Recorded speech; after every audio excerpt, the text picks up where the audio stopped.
Little boy was afraid of the dark. And so he comes into his mother's room in the middle of the night, and he wants her to come into the room and be with him. And she says, Mommy, I'm afraid of the dark. And she says, oh, come on now, dear. You know that God is there in the room with you. Now I want you to go back. You know, don't you, that God is there? And the little boy says, well, yeah, that's fine, but I want a God with some skin on. And so that's a good definition of a sacrament.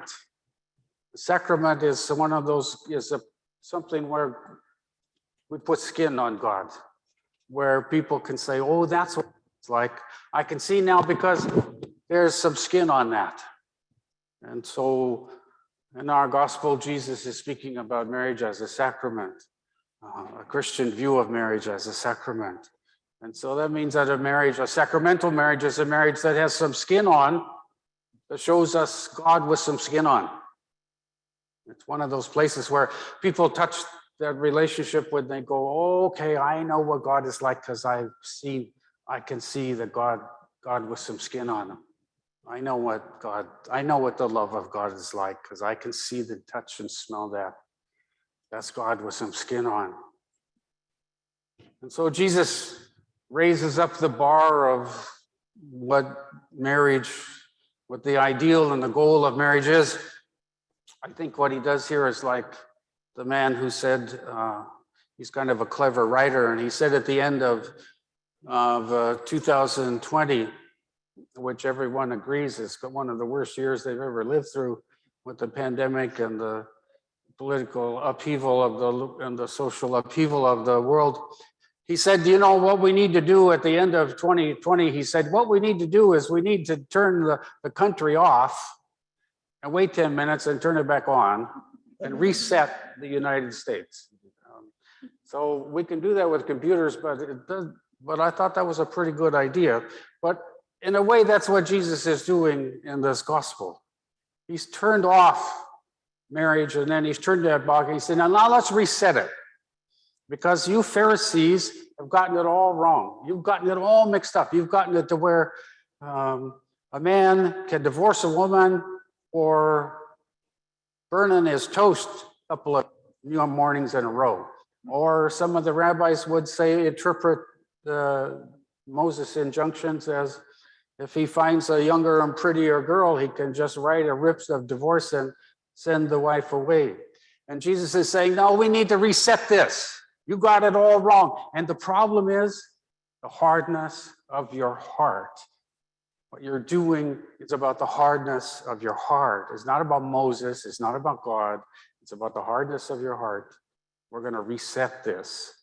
And so Jesus does that. And he says that one of those marriages where we put skin on God,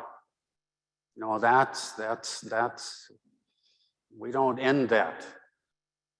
And so it's interesting though, in the first generation of Christians, they added 2 exceptions to what Jesus said there. Isn't that interesting? That our faith has a way of developing to meet circumstances. Jesus has raised the bar, but Matthew came along and said, well, yeah, that's fine, except in the case of adultery. Well, then that is a sign that the relationship that put skin on God wasn't really there. One of the people wasn't really serious about their commitment. And then St. Paul comes along and puts another exception to it. It's what the church calls the Pauline principle, is that what if 2 people who are not Christians, one of them becomes a Christian and the relationship becomes unlivable? There's no peace in the relationship because the non-Christian person can't stand the Christian. And the Pauline privilege in the church says, okay, then that's a case where we can say the sacramental marriage did not take place and you can remarry. So it's interesting that right away the church understood that Jesus turned off and turned it back on to set the bar up high. the goal, the true goal. But then I realized, okay, well, why are there these two exceptions about? It's because if we didn't have them, it would be a hardness of our hearts.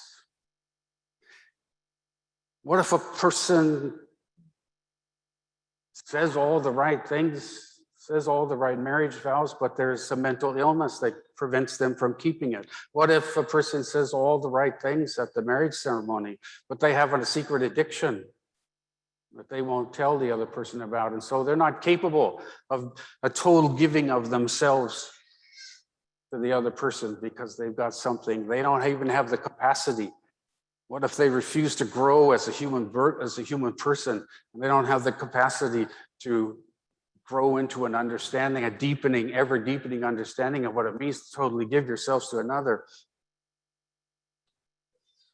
If we didn't make some exceptions, like St. Paul and St. Matthew do, there would be a hardness of our own hearts. That would be about the hardness of our hearts. And it seems like St. Paul and St. Matthew have both figured out that what Jesus is about is, the worst thing is the hardness of the heart.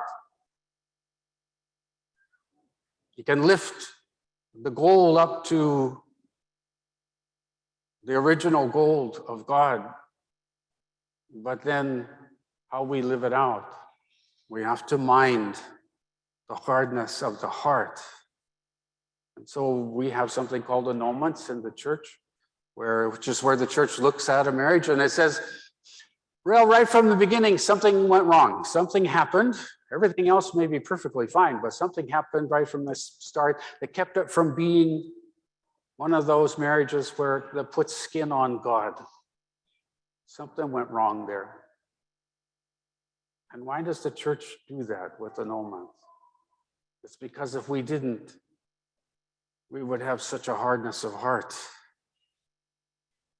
Because a marriage that puts skin on God can't just be about the quantity, it has to also be about the quality. It can't just be, does it last for the lifetime? That's just quantity. The church also realizes it must also be about the quality. And so it seems to me that Jesus is saying, what Jesus is saying is so important is about the hardness of the heart. It seems to be what Jesus is always saying. It seems to be the thing that Jesus says is the worst thing there is a hardness of heart. And so what can we do in all of our relationships then? Now we can try to stay more and more away from the hardness of heart. There can be a constant softening of our hearts in all of our relationships. So I think we forget, especially in the United States, we're particularly bad about this in the US, that every relationship has these two moments. It's like two steps in the relationship. The first step is when we get together and we say, okay, we have got a problem, because you know how life works. This is how life works. We're together and we're just having fun, and then something goes wrong. Something goes wrong. And we have to say to one another, okay, it's time to get up and we got to fix this problem that happens. And so we rouse ourselves and we get our energy going and we use our intelligence and then the goodness of our hearts, and we solve the problem. And then we rest. But pretty soon, something goes wrong. Something goes wrong again. And we have to say, okay, let's get going here on this and let's try to solve this problem. And we work together and we solve that problem. And then we take a rest. And then something goes wrong. And then we say, okay, we gotta solve this, and we gotta work together on this. Come on, let's get together and let's solve this. And we work it. And we take a rest and we rest. Trouble again. Isn't that how life works? Isn't that life? That is life. And the mistake that we make, especially in this country, is that all we do is the work. All we do is let's get together and work at this. Let's solve this. But the other step in the relationship is, we've been working for a while. Now we need to celebrate. Now we need to get together and we need to say, let's have a party. Let's dance, let's sing, let's have a beautiful meal. Let's go to a restaurant and sit outside and order fanciest, the best meal we can. And let's celebrate with one another the work that we did. Let's celebrate how hard we worked together. Let's have this part of the relationship where we move. It's like stepping forward. One step is we work together all the hard stuff that it takes, and love is hard for everybody, and we do the hard work, and we take the next step is we say, we gotta stop and give thanks to God and thank one another, and we gotta celebrate. We gotta say, we gotta pat each other on the back and say, man, we did a pretty good job with that last problem. I mean, we had a problem there, and we really got together and we solved that.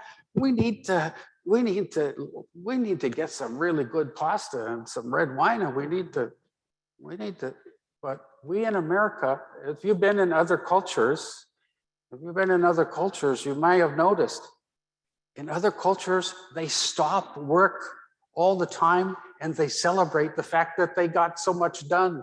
They have fun and enjoy one another and celebrate. And in America, we just keep working. We left out the celebration part. And so what happens is our relationships become drudgery. Just work, it's just work, it's just one more work, it's just one more thing, and one more thing, and one more thing. And our relationships become drudgery.